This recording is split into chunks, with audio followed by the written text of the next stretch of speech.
हम मात्र जनता के सामने एक छोटा सा नेतृत्व कर रहे थे, इसलिए हम जनता के बीच में आज इस बात की धन्यवाद देने आए हैं कि आपके संघर्ष की जीत हुई है। आपने 1 तारीख को, लोग कहते हैं कि आजाद हिंदुस्तान के 70 साल में बुढ़ागोटी में ऐसी सवारी हुई, और संघर्ष की बदौलत हम लोग आज सफलता के सोपान छू पाए। तो इस सारी संघर्ष समिति ने तय किया, जनता को जगाना चाहिए, जनता को बताना चाहिए ये प्रजातंत्र है, यहाँ न तलवारों की जरूरत है, न गोलियों की जरूरत है, न लाठियों की जरूरत है, न गालियों की जरूरत है। यहाँ मात्र संगठित होकर एक मात्र बटन दबाने की जरूरत है, सारी सफलताएं आपके कदमों में आकर। इसलिए हम एक पोस्टर आपके सामने लेकर आए। ये सारी की सारी भीड़ जो आपको दिख रही है, ये 1 तारीख का इतिहास है जो बुढ़ागोड़ जी में रचा गया। और इस फोटो को लेकर हम कहां गए, इसलिए लेके आए इसको। इस फोटो को लेकर वर्तमान में एक सरकार राजस्थान में राज कर रही है। उस सरकार का नाम है भानुमति का कुनबा। कहीं की ईंट कहीं का रोड़ा, भानुमति का कुनबा जोड़ा।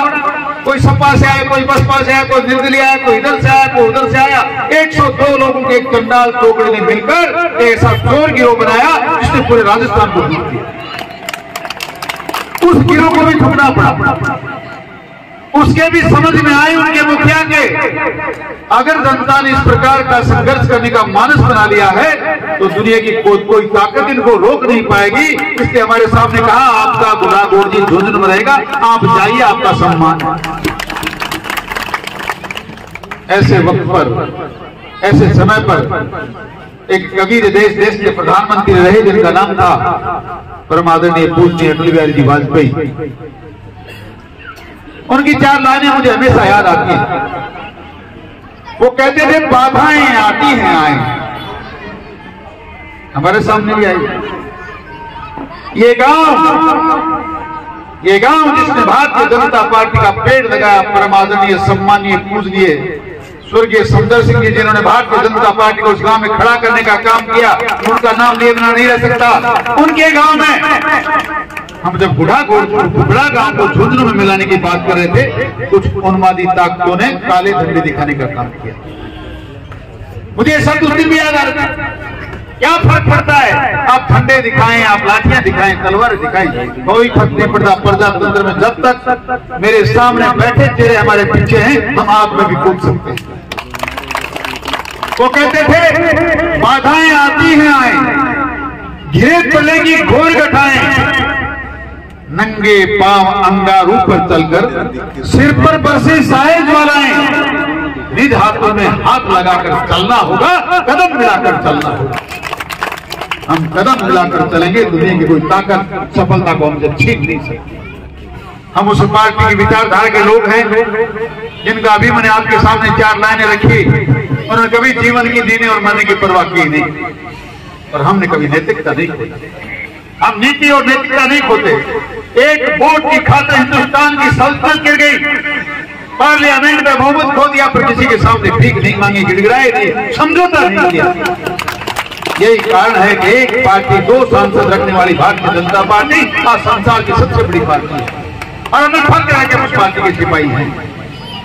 इसलिए हम अपना काम करते हैं, और जो दृढ़ निश्चय करते हैं, सफलता जब तक मिल नहीं जाती। हम स्वामी विवेकानंद के पद चिन्हों पर चलने वाले लोग हैं। वो कहते थे, आप चलिए तो सही, आप चलिए, जिस दिन आप चलेंगे लोग आपके विरोध में खड़े होंगे, आपकी खिलाफत होगी। आप चलते ही जाएंगे तो लोग एक बार खिलाफत के साथ साथ विरोध भी करेंगे, संघर्ष भी करेंगे, कुछ लोग आपसे सहमत होंगे। एक समय आएगा पूरी दुनिया आपके पीछे चलने लगेगी। मैं आपको वादा करता हूं, मैं आज संघर्ष की जीत हुई है, और जीतने के आज बाद पिछले 1 महीने से लगातार गांव गांव में उन्माद उमड़ रहा है। घोड़े नाच रहे हैं, ऊंट कूद रहे हैं, लोग बाग फूल बरसा रहे हैं, और हमें ऐसा लगता है कि पता नहीं कितनी बड़ी जंग जीत कर आए। बस लोगों को समझने का फर्क इतना ही है, ये जीत हमारी नहीं है, ये जीत मात्र आपकी है। आप ना होते तो हमारा कुछ नहीं होता, हम किसी भी स्थिति में जीत नहीं पाते। हम आपका स्वागत करने आए हैं, आपको धन्यवाद देने आए हैं, आपको आगाह करने आए हैं, आपको जगाने आए हैं। उठो जागो, आपकी अंगुली में वो ताकत है, पूरे हिंदुस्तान की संसद को बदल सकती है। उदय त्रिपाठी का तो मायना ही क्या है। आप अगर जाग जाएंगे, आप अन्याय को अन्याय कहना शुरू कर देंगे, आप न्याय को न्याय कहेंगे, सच्चाई का पक्ष लेंगे, तो क्या होगा आपको पता है? वो होगा जो माननीय परम श्रद्धेय वाजपेयी जी ने कहा, आज हम दो हैं, कोई बात नहीं, पर अन्याय करने वालों एक दिन देखना तुम्हारा नाम लेने वाला कोई नहीं बचेगा, और हिंदुस्तान की संसद में कांग्रेस का नाम लेने वाला कोई नहीं बचा। दुर्भाग्य है हमारा। भारतीय जनता पार्टी यशस्वी सरकार के मुख्यमंत्री माननीय वसुंधरा जी ने क्या किसान के, जो राजस्थान के किसान को क्या दे दिया? आप लोगों को क्या नहीं दिया? किसान का कर्ज माफ हुआ, बिजली का बिल माफ हुआ, सड़कों का टोल माफ हुआ, भामाशाह योजना के माध्यम से एक एक व्यक्ति का इलाज हुआ, अन्नपूर्णा रसोई के माध्यम से आप जिस शहर में भी जाएंगे पैसा जेब में, कोई बात नहीं, भूखे नहीं मर सकते। महिलाओं का मान सम्मान किया, बेटियों की शादियां करने का काम किया, और वो राजस्थान जो आज बलात्कार में नंबर 1 है। हमारी सरकार ने कहा नाबालिग बेटी के साथ कोई बलात्कार करेगा फांसी के फंदे पर चढ़ाएंगे, चढ़ाया भी, और हमारी सरकार के समय अपराध बिल्कुल बंद हुआ। दुर्भाग्य देखिए, सरकार ने आज बलात्कार और भ्रष्टाचार में देश में नंबर 1 है। एक तरफ भारत देश महान बनता जा रहा है, चांद पर पहुंच रहा है, संसार की सबसे चौथी बड़ी ताकत बनती जा रही है, और दूसरी तरफ मुझे शर्म आती है, मैं उस प्रांत में रहता हूं जो भ्रष्टाचार में नंबर 1 होता जा रहा है, बलात्कार में नंबर 1 होता जा रहा है, और यहाँ के मूल मंत्री जो सरकार चलाते हैं वो कहते हैं बलात्कार तो होगा ही, क्योंकि मर्दू का प्रदेश है। देखिए मर्दू की पहचान, इनके मर्दू की परिभाषा देखिए। ऐसे हालात में हम लोग जीते हैं। इसलिए बुजुर्गों और नौजवान दोस्तों, मैं तो आपके चरणों में नमन करके मात्र इतना कहने आया हूं, अब 70 साल के आजाद हिंदुस्तान में बातों का कोई लेना देना बचा नहीं।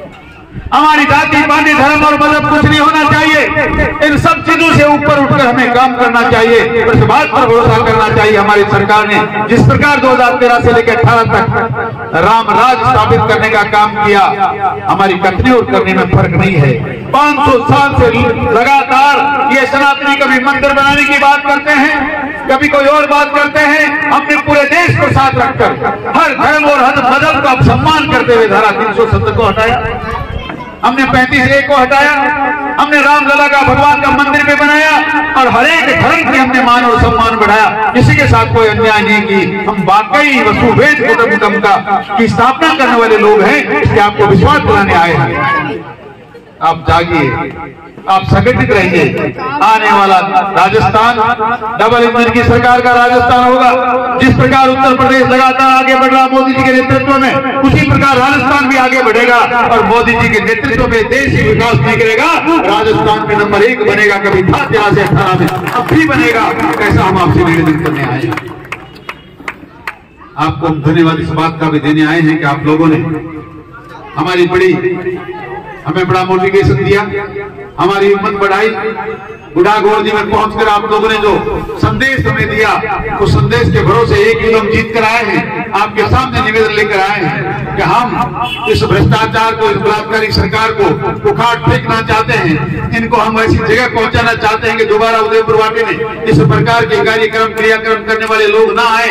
इसलिए आओ, इस बात की मदद करो कि हम सनातनी संस्कृति के लोग मात्र आपके यहाँ ऐसी व्यवस्था करना चाहते हैं। हम ऐसा राम राज चाहते हैं जहाँ हर एक जाति पाति धर्म समाज का लोग आदमी सुरक्षित रहे, हर एक का मान सम्मान हो। ये हमारी भावना है। हम राजस्थान का विकास करना चाहते हैं, हम उदय त्रिपाठी का विकास करना चाहते हैं। और हमने पहले भी मैंने जब रहा हूँ, मैंने कहा था बड़ा गांव उदय त्रिपाठी का प्रवेश द्वार है, और इस प्रवेश द्वार पर मेरे समय में कोई कभी नहीं छोड़ी काम करने में। उसी प्रकार पुनः एक बार काम करके बड़ा गांव का नाम रोशन करेंगे। आपसे यह भी जानना चाहता हूँ कि अगर गुड़ा और पोख नगर पालिका बन सकती है, तो आप ईमानदारी से कहिए इस विधानसभा का सबसे बड़ा गांव कौन सा है?